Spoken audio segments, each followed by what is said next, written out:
नमस्कार देवियों, सज्जनों, प्यारे देशवासियों। हमारे देश के इस ऐतिहासिक समारोह में आप सभी का हार्दिक स्वागत है। आज भारत के माननीय प्रधानमंत्री श्री नरेंद्र मोदी जी की भव्य उपस्थिति में भारत में निर्मित 3 विशाल शक्तिशाली युद्धपोत सूरत, नीलगिरी और वागशीर का भारतीय नौसेना में नियुक्तिकरण होगा। इन 3 विशाल युद्धपोत सूरत, नीलगिरी और वागशीर का निर्माण भारत के अपने Mazagon dock ship builders limited में हुआ। माझगांव डॉक शिप बिल्डर्स के मेहनती कारीगर, कर्मचारी और अधिकारियों को विशेष नमन है। आज का समारोह हर दृष्टिकोण से एक विशेष ऐतिहासिक समारोह है, क्योंकि हमारे देश के इतिहास में पहली बार भारत में निर्मित 3 विशाल युद्धपोत का एक साथ भारतीय नौसेना में नियुक्तिकरण हो रहा है। कुछ लोग सोच रहे हैं कि आज एक सुनहरा सपना साकार हो रहा है। नहीं, आज कोई सपना साकार नहीं हो रहा, क्योंकि आज तक पूरी दुनिया में किसी ने सपने में भी नहीं सोचा था कि एक दिन ऐसा आएगा जब भारत में निर्मित ऐसे 3 विशाल युद्धपोत का एक साथ भारतीय नौसेना में नियुक्तिकरण होगा। विश्व के कोने कोने में लोग हैरान हैं कि करोड़ों भारतवासियों को ऐसी प्रेरणा, ऐसा आत्मविश्वास, ऐसा संकल्प कहां से मिलता है। दोस्तों, पूरी दुनिया जानती है कि माननीय प्रधानमंत्री श्री नरेंद्र मोदी जी के नेतृत्व में हमारे देश भारत में क्रांतिकारी परिवर्तन और क्रांतिकारी प्रगति हो रही है। आज पूरे विश्व को यह संदेश ऐलान होगा कि माननीय प्रधानमंत्री श्री नरेंद्र मोदी जी के नेतृत्व में आपके मार्गदर्शन के बल पर हमारा देश भारत अमृत काल के लक्ष्य विकसित भारत की ओर अपार ऊर्जा, शक्ति और संकल्प के साथ अग्रसर है। देवियों और सज्जनों, आपसे निवेदन है कि भारत के माननीय प्रधानमंत्री श्री नरेंद्र मोदी जी को अपना आभार व्यक्त करें। जोरदार तालियों के साथ उनका स्वागत करें।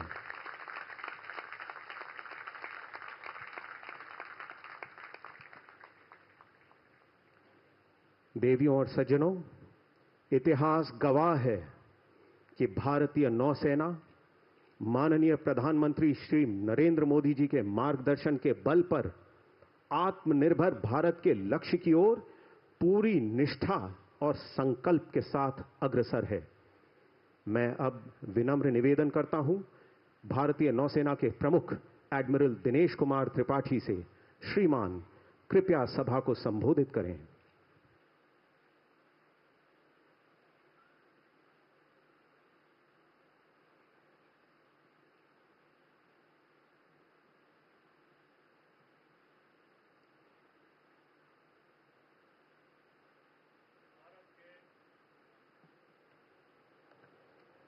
भारत के माननीय प्रधानमंत्री श्री नरेंद्र मोदी जी, महाराष्ट्र के राज्यपाल श्री सीपी राधाकृष्णन जी, महाराष्ट्र के मुख्यमंत्री श्री देवेंद्र फडणवीस जी, माननीय रक्षा मंत्री श्री राजनाथ सिंह जी, रक्षा राज्य मंत्री श्री संजय सेठ जी, महाराष्ट्र के उप मुख्यमंत्री श्री एकनाथ शिंदे जी और Shri Ajit Pawar ji, chief of defence staff general Anil Chauhan, chief of air staff air chief marshal Amanpreet Singh, रक्षा सचिव Shri R K. Singh, flag officers commanding in chief of western and eastern naval command, secretary department of defence production, CMD Mazgaon Docks Limited, flag officers, distinguished invitees, सम्मानीय veterans, Mazagaon dock limited के कर्मचारी एवं कार्मिक, media के दोस्तों, नौसेना के अफसर और नौसैनिक, देवियों और सज्जनों, भारतीय नौसेना के लिए ये बहुत गौरव और प्रतिष्ठा की बात है कि आज के इस ऐतिहासिक दिन जब हम 3 फ्रंटलाइन प्लेटफॉर्म्स सूरत, नीलगिरी और वाक्षीर को एक साथ नौसेना में सम्मिलित कर रहे हैं, हमारे बीच भारत के माननीय प्रधानमंत्री जी उपस्थित हैं। सर, आपकी उपस्थिति ने आज के समारोह को एक उत्सव में बदल दिया है, जहां हम सब मिलकर भारत की शक्ति, क्षमता और आत्मनिर्भरता को सेलिब्रेट कर रहे हैं। आज कमीशन किया जा रहा सूरत प्रोजेक्ट 15A और 15B डिस्ट्रॉयर्स की गौरवशाली परंपरा को अग्रसर करता है। नीलगिरी प्रोजेक्ट 17A के 7 फ्रिगेट्स का पहला जहाज है और वाक्षीर प्रोजेक्ट 75 की आखिरी सबमरीन है। ये तीनों प्लेटफॉर्म्स भारतीय नौसेना की क्षमता को सशक्त एवं प्रभावशाली बनाएंगे। इससे हमारे सामुद्रिक हितों की सुरक्षा और भी मजबूत होगी। मुझे यह बताते हुए बहुत खुशी हो रही है कि नौसेना ने अपना हाई टेम्पो ऑफ ऑपरेशंस बरकरार रखा है। इससे हिंद महासागर क्षेत्र में हमारे नेशनल मैरीटाइम इंटरेस्ट को सेफगार्ड करने में और प्रधानमंत्री जी के SAGAR security and growth for all in the region vision को सक्षम करने में हम सफल हुए हैं। आज का समारोह Mazagon docks limited, naval headquarters, western naval command, warship overseeing team Mumbai और फील्ड यूनिट्स के प्रत्येक सदस्य की मेहनत, समर्पण और कार्यकुशलता का परिणाम है। मैं हमारे बीच मौजूद वेटरन्स, जिनमें 2 भूतपूर्व नौसेना अध्यक्ष एडमिरल विजय सिंह शेखावत और एडमिरल महादेव सिंह भी शामिल हैं, को धन्यवाद देना चाहूंगा। आप वेटरन्स में से कई पहली नीलगिरी और वाक्षीर पर सेवा प्रदान कर चुके हैं। आज सूरत, नीलगिरी और वाक्षीर के कमीशनिंग क्रूज को हार्दिक बधाई देते हुए मैं यही बयान करूंगा कि आपके पास हमारे देश की सर्वोत्तम टेक्नोलॉजी उपलब्ध है। मुझे पूरा विश्वास है कि आप सब आगे बढ़ती नौसेना और उभरते हुए भारत राष्ट्र के गौरव को और भी आगे बढ़ाएंगे।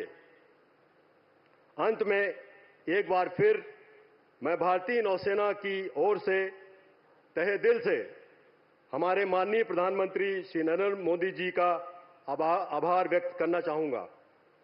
धन्यवाद देवियों और सज्जनों। जय हिंद।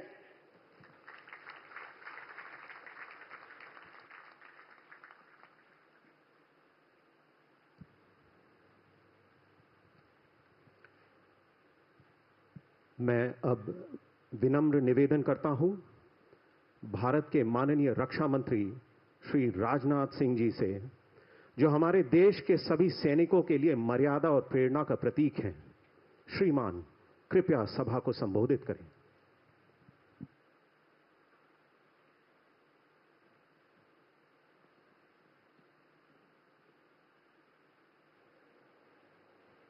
अंतर्राष्ट्रीय जगत में भारत का कद ऊंचा करने वाले हमारे देश के यशस्वी प्रधानमंत्री आदरणीय Narendra Modi ji, honourable governor Maharashtra Shri C P Radhakrishnan ji, honourable chief minister of Maharashtra Shri Devendra ji Fadnavis, रक्षा राज्य मंत्री Shri Sanjay ji Seth, deputy CM Maharashtra Shri Eknath ji Shinde, Shri Ajit ji Pawar, deputy CM of Maharashtra general Anil Chauhan, chief of defence staff, admiral D K. Tripathi, chief of naval staff, अन्य अधिकारी वर्ग, मीडिया के मित्रों, देवियों व सज्जनों, सबसे पहले मैं आज इस ऐतिहासिक अवसर पर हमारे माननीय प्रधानमंत्री श्री नरेंद्र मोदी जी का हृदय से स्वागत और अभिनंदन करता हूं। मैं आपका आभार व्यक्त करता हूं प्रधानमंत्री जी कि आप अपनी व्यस्त दिनचर्या से बहुमूल्य समय निकालकर आज यहां हम सबके बीच उपस्थित हुए हैं। माननीय प्रधानमंत्री जी, भारत की सुरक्षा व्यवस्था सुदृढ़ करना और रक्षा क्षेत्र में आत्मनिर्भरता लाना हमेशा आपकी प्रायोरिटी रही है। आपने लगातार इस संबंध में अपना गाइडेंस हम सबको दिया है। हमारे डिफेंस सेक्टर का लगातार बढ़ता सामर्थ्य इस बात का जीवंत उदाहरण है। आईएनएस सूरत, आईएनएस नीलगिरी और आईएनएस वागशेर यानी एक डिस्ट्रॉयर, एक फ्रिगेट और एक सबमरीन की एक साथ हो रही हिस्टोरिक कमीशनिंग सिर्फ इंडियन नेवी की ही नहीं बल्कि आपके नेतृत्व में इंडियन ओशन रीजन में भारत की बढ़ती ताकत का भी यह प्रमाण है। साथियों, वैसे तो इंडियन ओशन रीजन में हमेशा से जियो स्ट्रेटेजिक और इकोनॉमिक दृष्टि से यह रीजन महत्वपूर्ण रहा है, परंतु आज के तेजी से बदलते हुए परिवेश में यह और भी महत्वपूर्ण हो गया है। आज हम ये कह सकते हैं कि जो महत्व पूर्व में अटलांटिक ओशन का हुआ करता था, वो महत्व आज शिफ्ट होकर इंडियन ओशन की ओर आ गया है। दुनिया के ट्रेड और कॉमर्स का एक बहुत बड़ा हिस्सा इस क्षेत्र से होकर गुजरता है। इसके अलावा आज जियो स्ट्रेटेजिक कारणों से यह क्षेत्र इंटरनेशनल पावर राइवलरी का भी एक हिस्सा स्वाभाविक रूप से बनता जा रहा है। साथ ही यहाँ drug trafficking, narcotics, smuggling, illegal fishing, human trafficking, terrorism आदि इलीगल एक्टिविटीज का प्रयास होता रहता है। इंडियन ओशन रीजन में भारत का जियो स्ट्रेटेजिक और इकोनॉमिक इंटरेस्ट बहुत पुराने समय से ही रहा है। चाहे हम 2000 ईयर्स पहले के रोम के साथ ट्रेड की बात करें या साउथ ईस्ट एशियन कंट्रीज के साथ अपने व्यापार की बात करें। मलक्का स्टेट से मेडागास्कर और पूर्वी अफ्रीका के समुद्री तट का यह क्षेत्र हमारे लिए डायरेक्ट इंटरेस्ट का क्षेत्र सदी से रहा है। आज भी वॉल्यूम के अनुसार भारत के ट्रेड का 95% हिस्सा इसी रीजन से जुड़ा हुआ है। ऐसे में इंडियन ओशन रीजन में एक सशक्त इंडियन नेवी की प्रेजेंस हमारे लिए स्वाभाविक रूप से सबसे बड़ी यह प्रायोरिटी हो जाती है। आज हो रही 3 बड़े और मॉडर्न प्लेटफॉर्म्स की कमीशनिंग हमारे लक्ष्य प्राप्ति की दिशा में अत्यंत महत्वपूर्ण एक माइलस्टोन है। माननीय प्रधानमंत्री जी, यह निश्चित रूप से रक्षा मंत्रालय के लिए सौभाग्य का विषय रहा है कि हमें लगातार आपका मार्गदर्शन और आपका दिशा निर्देश मिलता रहा है। डिफेंस में आत्मनिर्भरता का आपने जो मंत्र दिया है, उस पर लगातार कार्य हो रहा है। आज कमीशन किए जा रहे आईएनएस सूरत, आईएनएस नीलगिरी का 75% से अधिक कंटेंट भारत में ही विकसित किया गया है। साथ ही देश में निर्मित हो रहे अन्य प्लेटफॉर्म्स में भी इंडिजिनस कंटेंट लगातार बढ़ता जा रहा है। इसी प्रकार हमें एक और क्षेत्र में आपका दिशा निर्देश प्राप्त हो रहा है और वह है डिफेंस सेक्टर में रैपिड मॉडर्नाइजेशन का। आज के 3 बड़े प्लेटफॉर्म्स पूरी तरह से state of the art equipment तथा सिस्टम से पूरी तरह लैस हैं और किसी भी परिस्थिति से निपटने में पूरी तरह से यह सक्षम भी हैं। हम आज अपने मॉडर्नाइजेशन की मुहिम को तेजी से आगे बढ़ा रहे हैं। एक ओर तो हम इन बड़े प्लेटफॉर्म्स को देश में ही प्रोड्यूस कर रहे हैं, तो दूसरी ओर हमारा ध्यान low cost and high impact system पर भी है, जो कम समय में हमारी सेनाओं को और अधिक पोटेंट बना सके। इस प्रकार अपनी फोर्सेस के रैपिड मॉडर्नाइजेशन के क्रम में हम एक ऐसा बैलेंस्ड मिक्स ला रहे हैं। हम आशा करते हैं कि आपका मार्गदर्शन हमें आगे भी इसी प्रकार लगातार मिलता रहेगा। हमने रक्षा मंत्रालय में 2025 को ईयर ऑफ रिफॉर्म्स घोषित किया है। इसके अंतर्गत हमने रक्षा मंत्रालय तथा तीनों सेनाओं में जो भी जरूरी रिफॉर्म्स हैं, उनके ऊपर कार्य करने का संकल्प लिया है। मुझे विश्वास है कि इस साल के अंत तक हम रक्षा क्षेत्र में कई रिफॉर्म्स को लागू कर चुके होंगे, जो भारत के रक्षा क्षेत्र को नई ऊंचाइयों तक पहुंचाने में सहायक सिद्ध होंगे। मैं इस अवसर पर मझगांव डाक लिमिटेड के हमारे सभी इंजीनियर्स, मशीनिस्ट, कॉन्ट्रैक्टर्स, वर्कर्स एवं इन प्रोजेक्ट से जुड़े सभी लोगों का विशेष आभार व्यक्त करता हूं।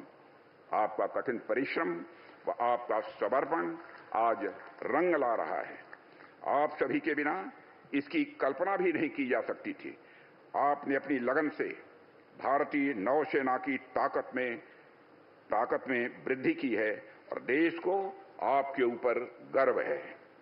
एक बार फिर से माननीय प्रधानमंत्री जी का हृदय से धन्यवाद व्यक्त करता हूं कि आप हमारे बीच आए और हम सबको आपका सानिध्य प्रदान हुआ। अंत में शं नो वरुण यानी वरुण देव की कृपा सदैव हम पर बनी रहे, इसी कामना के साथ मैं अपना निवेदन समाप्त करता हूं। आप सभी को बहुत बहुत धन्यवाद। जय Hind.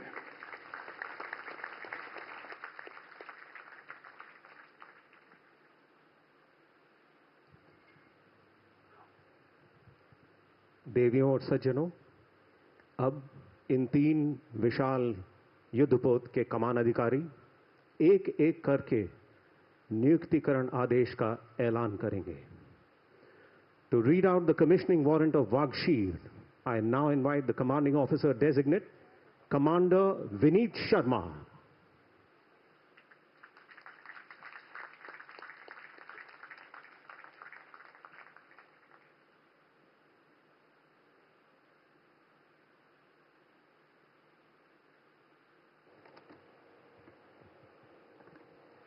Commissioning order by the Chief of the Naval Staff. Whereas the Government of India has decided that Indian naval ship Wagshir be commissioned, you are hereby directed to proceed to commission the said ship on the 15th day of January 2025.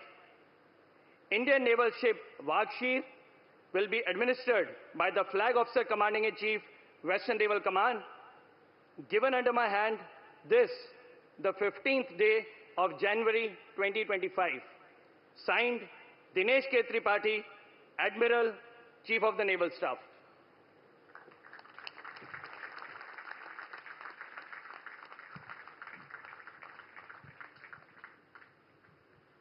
To read out the commissioning warrant of Nilgiri, I now invite the commanding officer designate, Captain Nitin Kapoor.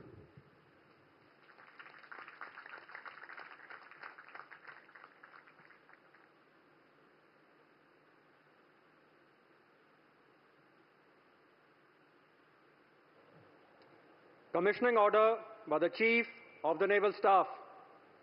Whereas the Government of India has decided that Indian naval ship Nilgiri be commissioned, you are hereby directed to proceed to commission the said ship on the 15th day of January 2025. Indian naval ship Nilgiri will be administered by the Flag Officer Commanding-in-Chief, Western Naval Command. Given under my hand this, the 15th day of January 2025. Signed, Dinesh Kumar Tripathi, Admiral, Chief of the Naval Staff.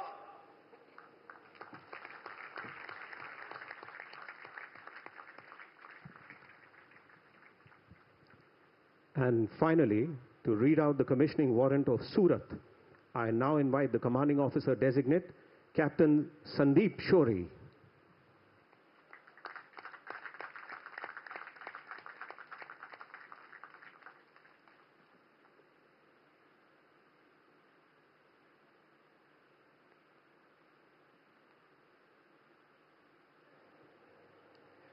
Commissioning order by the Chief of the Naval Staff. Whereas the Government of India has decided that Indian naval ship Surat be commissioned, you are hereby directed to proceed to commission the said ship on the 15th day of January 2025. Indian naval ship Surat will be administered by the Flag Officer Commanding-in-Chief, Western Naval Command. Given under my hand this, the 15th day of January 2025. Signed, Dinesh Kumar Tripathi, Admiral, Chief of the Naval Staff.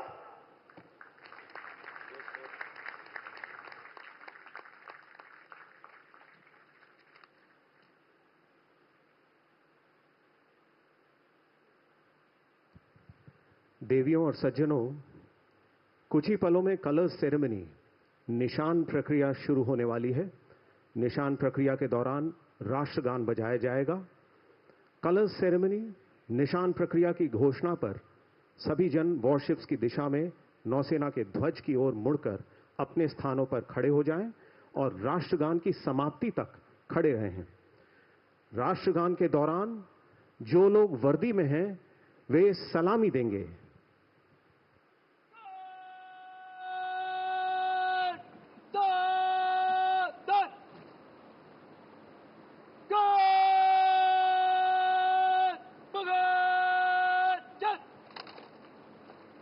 Please rise.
Ladies and gentlemen, we proudly present to you Indian Naval Ship Surat, Indian Naval Ship Nilgiri and Indian Naval Submarine Vaghashir.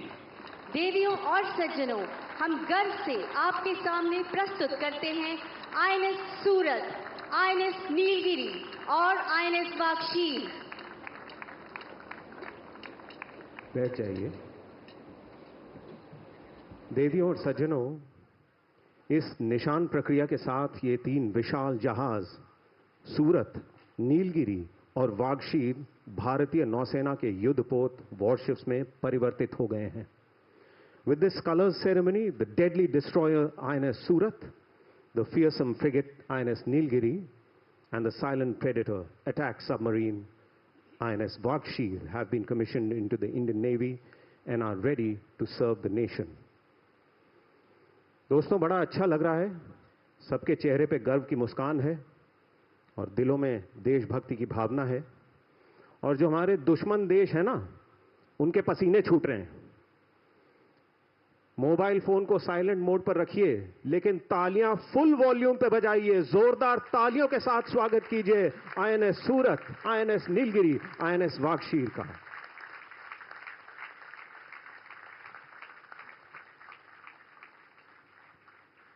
दोस्तों, अब दिल की धड़कन तेज हो चुकी है। ऐसा क्यों? ऐसा इसलिए कि जब हमारे माननीय प्रधानमंत्री जी श्री नरेंद्र मोदी देश के या विश्व के किसी भी कोने में जाते हैं तो लोगों के दिलों की धड़कन तेज हो जाती है। भारत के नौसैनिक आसमान की ऊंचाइयों से लेकर महासागर के खामोश गहराइयों तक तैनात हैं, तैयार हैं।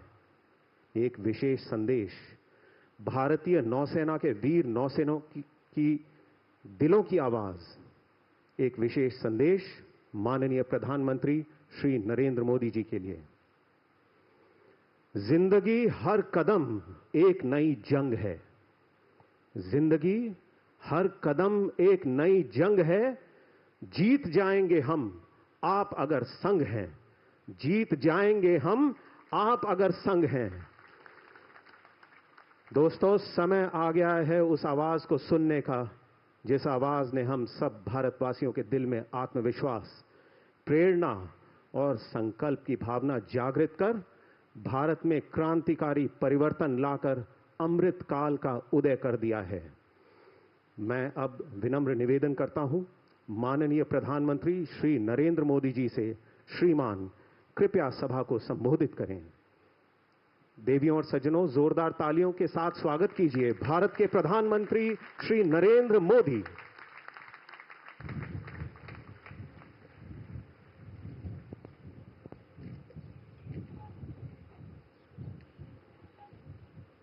महाराष्ट्र के राज्यपाल सीपी राधाकृष्णन जी,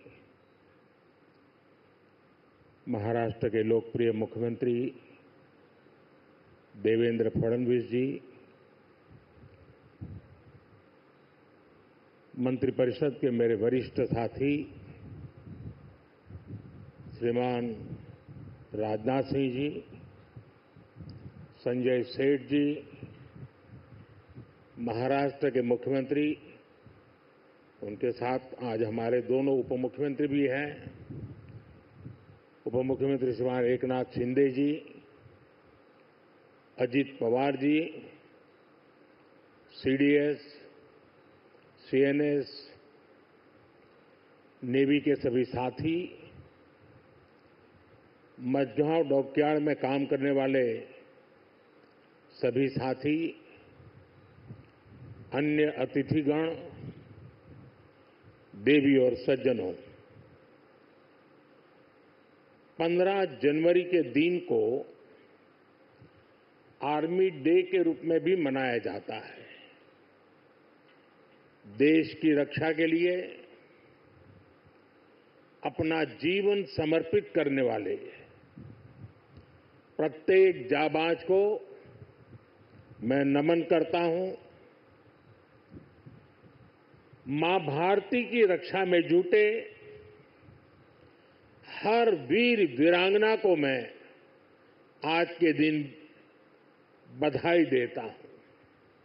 साथियों, आज भारत की समुद्री विरासत, नेवी के गौरवशाली इतिहास और आत्मनिर्भर भारत अभियान के लिए भी बहुत बड़ा दिन है। छत्रपति शिवाजी महाराज ने भारत में नौसेना को नया सामर्थ्य दिया था, नया विजन दिया था। आज उनकी इस पावन धरती पर 21वीं सदी की नेवी को सशक्त करने की तरफ हम एक बहुत बड़ा कदम उठा रहे हैं। ये पहली बार हो रहा है जब एक डिस्ट्रॉयर, एक फ्रिगेट और एक सबमरीन, तीनों को एक साथ कमीशन किया जा रहा है। और सबसे गर्व की बात कि ये तीनों frontline platforms made in India है। मैं भारतीय नौसेना को, इनके निर्माण कार्य से जुड़े सभी साथियों को, इंजीनियर्स को, श्रमिकों को और पूरे देश को बधाई देता हूं।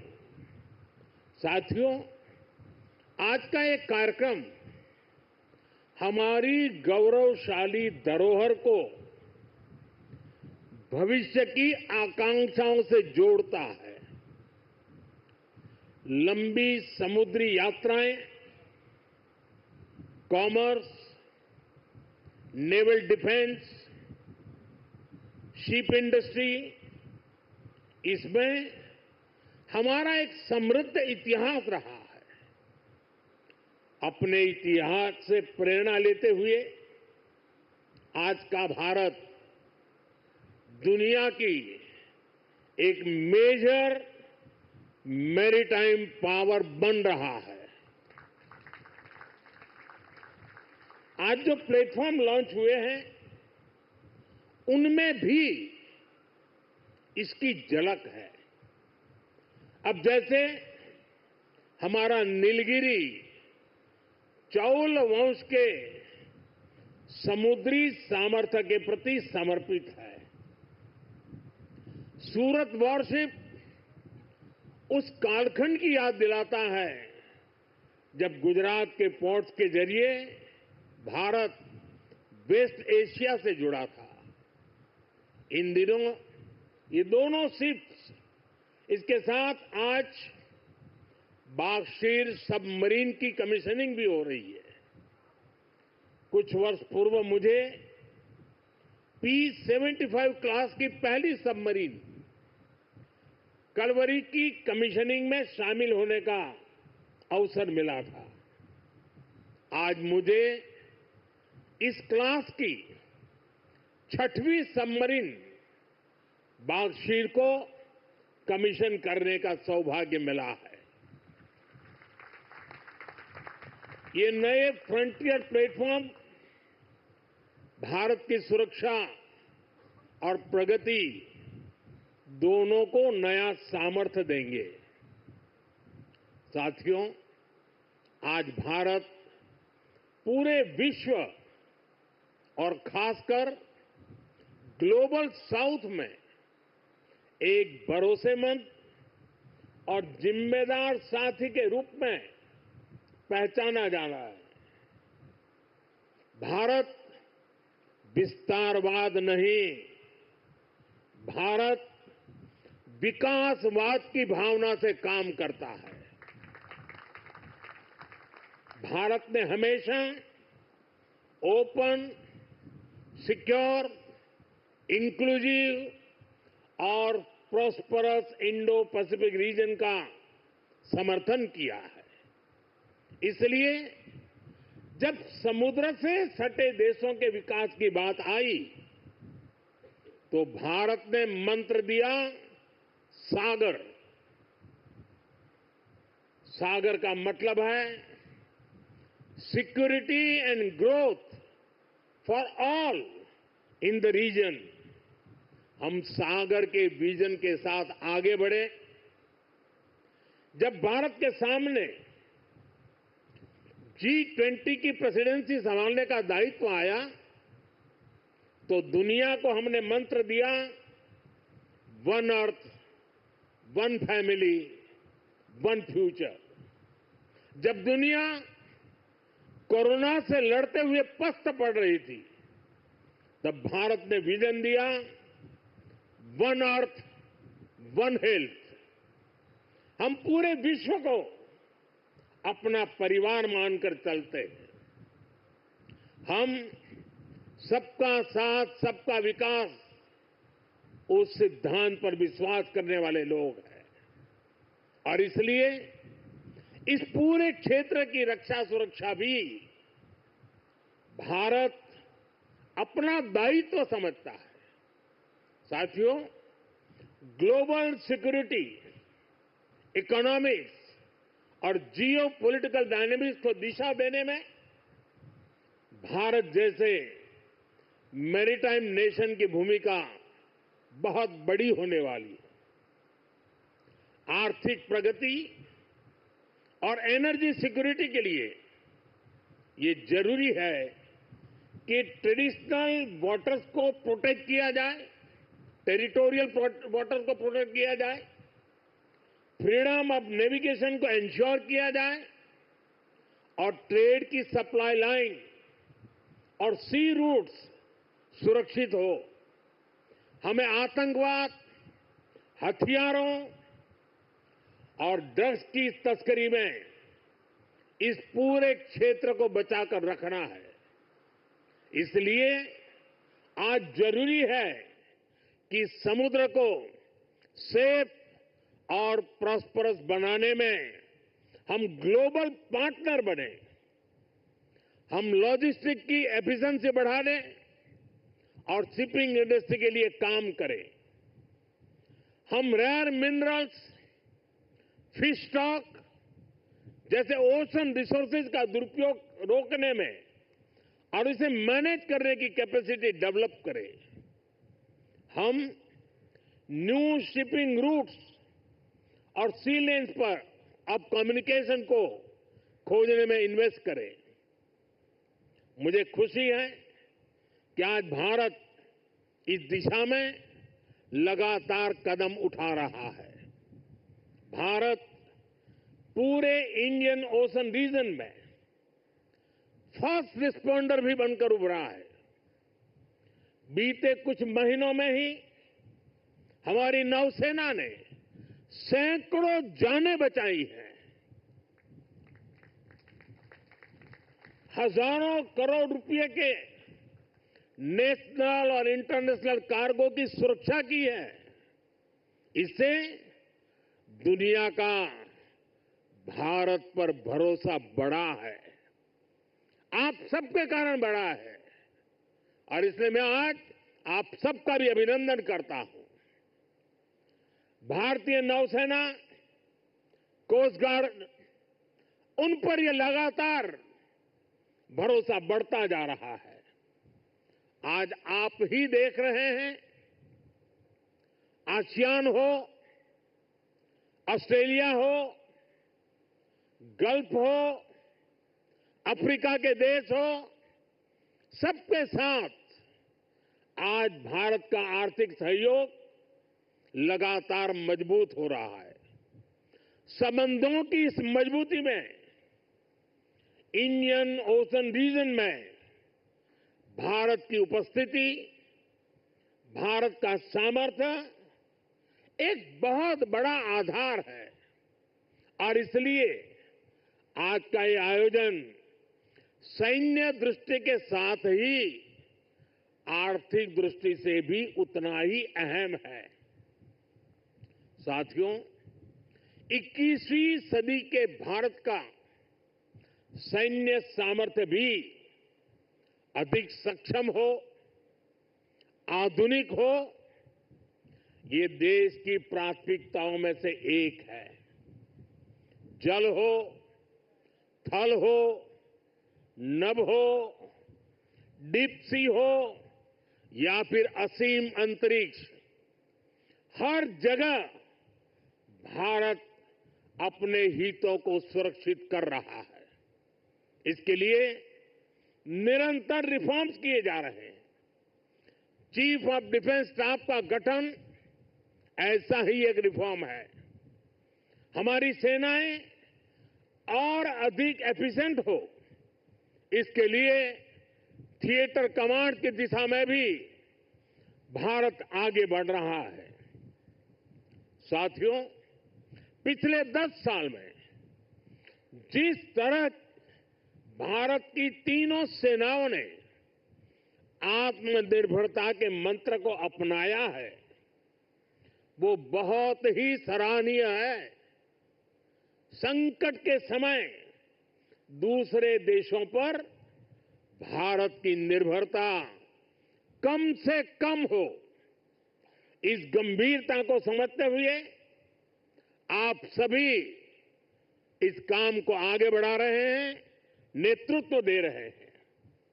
हमारी सेनाओं ने 5000 से ज्यादा ऐसे साजो सामान और उपकरणों की लिस्ट तैयार की है जो अब वो विदेशों से नहीं मंगाएगी।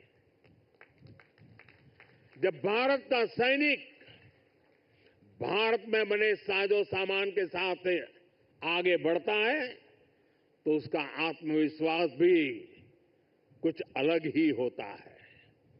पिछले 10 साल में कर्नाटका में देश की सबसे बड़ी हेलीकॉप्टर बनाने वाली फैक्ट्री शुरू हुई है। सेनाओं के लिए ट्रांसपोर्ट एयरक्राफ्ट बनाने वाली फैक्ट्री शुरू हुई है। तेजस फाइटर प्लेन के भारत की साख को आसमान की नई ऊंचाई पर पहुंचाया है। यूपी और तमिलनाडु में बन रहे डिफेंस कॉरिडोर्स, डिफेंस प्रोडक्शन को और गति देने वाले हैं। और मुझे खुशी है कि हमारी नेवी ने भी मेक इन इंडिया अभियान का बहुत अधिक विस्तार किया है। इसमें मझगांव डॉकयार्ड के आप सभी साथियों की भी बहुत बड़ी भूमिका है। पिछले 10 साल में नेवी में 33 शिप्स और 7 सबमरीन्स को शामिल किया गया है। इन 40 नेवल वेसल्स में से 39 भारतीय शिपयार्ड में ही बने हैं।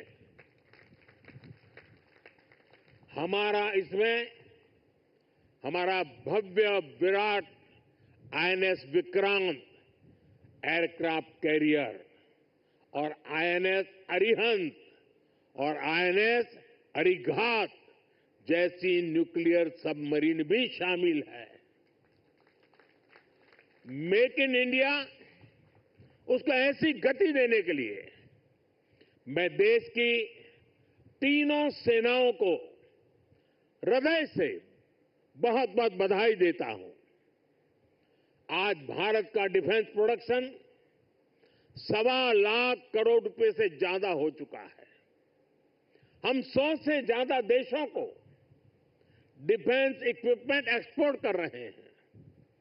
मुझे विश्वास है आपके सहयोग से आज भारत तेजी से अपने डिफेंस सेक्टर का कायाकल्प करके दिखाएगा।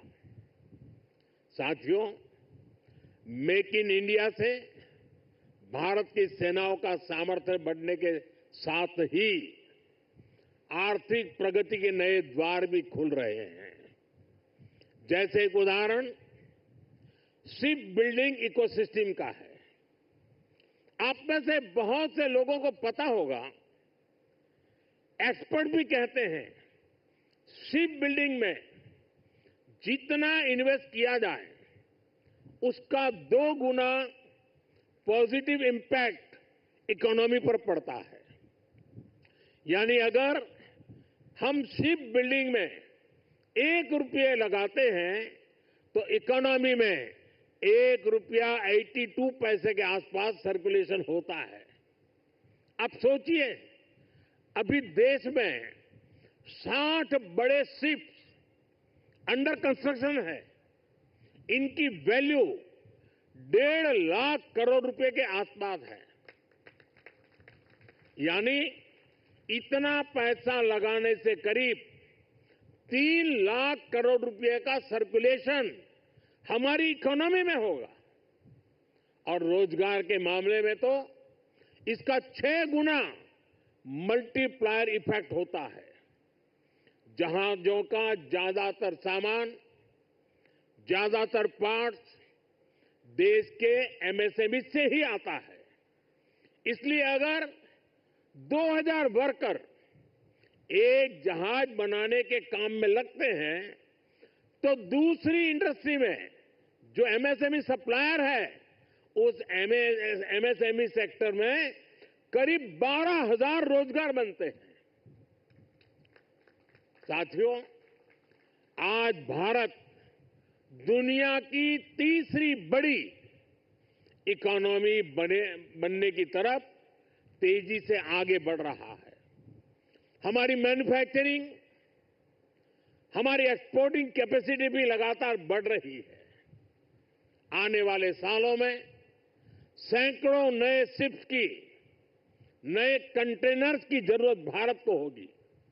इसलिए पोर्ट लेड डेवलपमेंट का मॉडल हमारी इकोनॉमी को गति देने वाला है, रोजगार के हजारों नए मौके बनाने वाला है।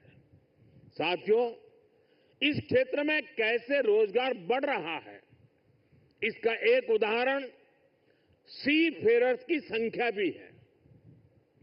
2014 में भारत में सी फेरर्स की संख्या 1.25 लाख से भी कम थी। आज ये 2 गुने से भी अधिक बढ़कर लगभग 3 लाख तक पहुंच चुकी है। आज भारत सी फेयरर्स की संख्या में विश्व में टॉप 5 में आ गया है। साथियों, हमारी सरकार का तीसरा कार्यकाल अनेक बड़े निर्णयों के साथ शुरू हुआ है। तेज गति से हमने नई नीतियां बनाई हैं, देश की जरूरतों को देखते हुए नए कार्य शुरू किए हैं। देश के हर कोने, हर सेक्टर का विकास हो, इस लक्ष्य के साथ हम चल रहे हैं। पोर्ट सेक्टर का विस्तार भी इसका ही हिस्सा है। हमारे तीसरे टर्म के पहले बड़े फैसलों में से था महाराष्ट्र के वाढवण पोर्ट को मंजूरी। 75,000 करोड़ रुपए के खर्च से इस आधुनिक पोर्ट के निर्माण का काम शुरू भी हो चुका है। इससे भी महाराष्ट्र में रोजगार के हजारों नए अवसर बनने वाले हैं। साथियों, बहुत लंबे समय तक बॉर्डर और कोस्टलाइन से जुड़े कनेक्टिविटी इंफ्रास्ट्रक्चर पर उतना ध्यान नहीं दिया गया। बीते 10 सालों में इसके लिए भी अभूतपूर्व काम हुआ है। 2 दिन पहले ही मुझे जम्मू कश्मीर में सोनमर्ग टनल का लोकार्पण करने का अवसर मिला है। इससे करगिल, लद्दाख जैसे हमारे सीमावर्ती इलाकों तक पहुंचना, उसमें बहुत आसानी होगी, सुलभ होगी। पिछले साल अरुणाचल प्रदेश में सेला टनल का लोकार्पण हुआ है। ये एलएसी तक हमारी सेना की पहुंच को आसान बना रही है। आज शिंकुल्ला टनल और जोजिना टनल जैसे अनेक क्रिटिकल इंफ्रास्ट्रक्चर पर तेजी से काम चल रहा है। भारत माला परियोजना से बॉर्डर एरिया में शानदार नेशनल हाईवे का नेटवर्क बनाया जा रहा है। वाइब्रेंट विलेज प्रोग्राम आज बॉर्डर के गांवों के विकास में अहम भूमिका निभा रहा है। बीते दशक में अपने दूर सुदूर के आइलैंड पर भी हमने फोकस किया है। जहां कोई भी नहीं रहता, उन आइलैंड्स की भी रेगुलर मॉनिटरिंग की जा रही है। इतना ही नहीं, अब उस आइलैंड की नई पहचान भी बनाई जा रही है, उन्हें नया नाम दिया जा रहा है। इतना ही नहीं, हिंद महासागर में समुद्र तल पर भी जो समुद्री पर्वत या सी माउंट है, उनका भी नामकरण किया जा रहा है। पिछले साल भारत की पहल पर इंटरनेशनल संस्था ने 5 ऐसे स्थानों को नाम दिए हैं। हिंद महासागर में अशोक सी माउंट, हर्षवर्धन सी माउंट, राजराजा चोल सी माउंट, कल्पतरु रीज और चंद्रगुप्त रीज भारत का गौरव बढ़ा रहे हैं। साथियों, हम सब जानते हैं भविष्य में असीम अंतरिक्ष और डीप सी दोनों का कितना महत्व है। इसलिए आज स्पेस और डीप सी दोनों जगह भारत अपनी क्षमताओं को बढ़ा रहा है। हमारा समुद्रयान प्रोजेक्ट वैज्ञानिकों को समंदर में 6,000 मीटर की उस गहराई तक ले जाने वाला है जहां कुछ ही देश पहुंच पाए हैं। यानी भविष्य की किसी भी संभावना पर काम करने में हमारी सरकार कोई कसर बाकी नहीं छोड़ रही है। साथियों, 21वीं सदी का भारत पूरे आत्मविश्वास के साथ आगे बढ़े, इसके लिए ये बहुत जरूरी है कि हम गुलामी के प्रतीकों से भी मुक्त हो। और हमारी नौसेना ने इसमें भी नेतृत्व दिखाया है। नौसेना ने अपने ध्वज को छत्रपति शिवाजी महाराज की गौरवशाली परंपरा से जोड़ा है। नेवी ने एडमिरल रैंक के एपलेट्स भी छत्रपति शिवाजी महाराज की परंपरा के अनुसार रिडिजाइन किए हैं। मेक इन इंडिया का अभियान भारत की आत्मनिर्भरता का अभियान भी गुलामी की मानसिकता से मुक्ति को बढ़ावा देता है। मुझे विश्वास है आप सभी ऐसे ही देश को गौरव से भरे पल देते रहेंगे। हर वो काम जो भारत को विकसित बनाने में योगदान दे, वो हमें मिलकर करना है। हमारे दायित्व अलग हो सकते हैं, लेकिन सबका ध्येय एक ही है, विकसित भारत। आज जो ये नए फ्रंटियर प्लेटफॉर्म देश को मिले हैं, इनसे हमारे संकल्प को मजबूती मिलेगी। और साथियों, जरा हल्की फुल्की बात करनी है तो मेरा अनुभव रहा है, मैं सेना के जितने भी कार्यक्रमों में गया हूं, अगर खाने में सबसे उत्तम व्यवस्था किसी में है तो नेवी में है।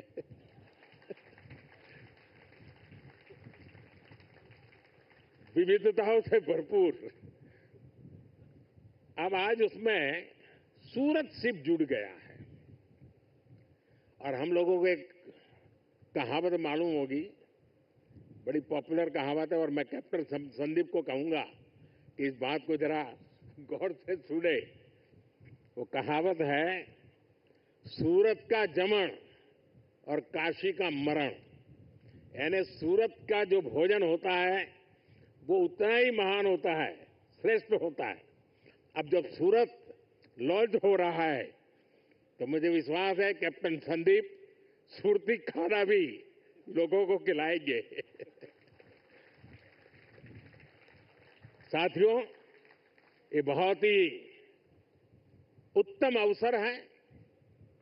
पूरा देश आपको शुभकामनाएं दे रहा है, पूरा देश गौरव से भर रहा है और इसीलिए एक नए विश्वास के साथ, नए उमंग और उत्साह के साथ, नए संकल्प के साथ विकसित भारत के संकल्प को पूर्ण करने के लिए हम पूरे सामर्थ्य से जुड़े। आज के इस अवसर पर इन तीनों महत्वपूर्ण कदम के लिए, महत्वपूर्ण सौगात के लिए आप सबको बधाई देते हुए मैं मेरी वाणी को विराम देता हूं। आप सबको बहुत बहुत शुभकामनाएं। पूरी ताकत से मेरे साथ बोलिए, भारत माता की। कम से कम इस कार्यक्रम में वो आवाज सबसे ज्यादा गूंजनी चाहिए।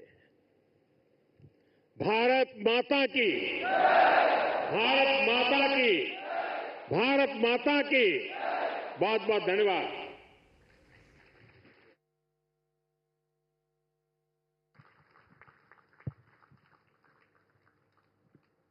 मैं अब विनम्र निवेदन करता हूं माननीय प्रधानमंत्री श्री नरेंद्र मोदी जी से, श्रीमान कृपया आईएनएस सूरत की ओर अगली प्रक्रिया के लिए प्रस्थान करें।